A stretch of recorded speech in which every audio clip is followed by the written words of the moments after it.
Hey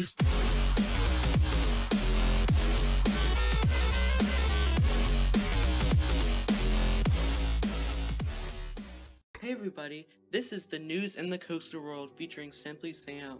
And if you guys don't know like what this is, it's basically just covering the news around the world about coasters.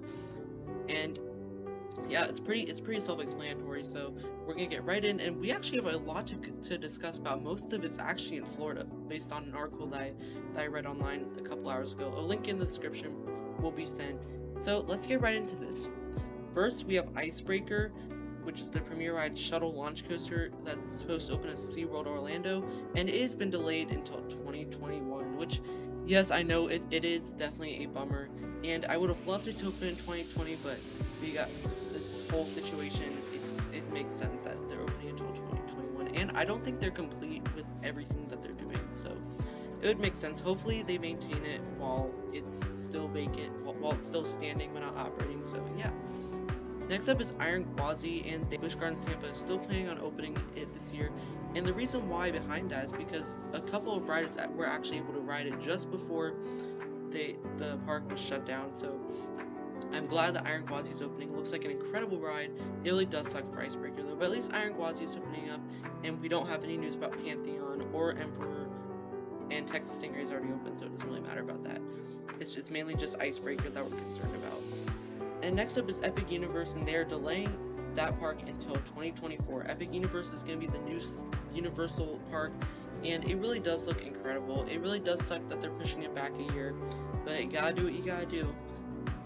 Next up is Spaceship Earth Reimagination at Epcot, and they are canceling it. This was going to be the huge renovation of Epcot Spaceship Earth, the golf ball ride as people call it. They're canceling the project, which it definitely makes a whole lot of sense, and that makes me wonder how they're gonna do Guardians of the Galaxy or the new Play Pavilion or anything like that. That really makes me wonder. I hope they don't cancel those either or delay it, but it's most likely that it will happen. But yes, the Spaceship Earth new renovation is going to be canceled. Next up is Remy's Ratatouille, also at Epcot, and that is being delayed until the park is gonna open back up. So at least we know it's going to open most likely in 2020. And Adventures Campus is also going to be delayed until the park opens back up, so that'll probably be in 2020 or maybe early 2021, who knows.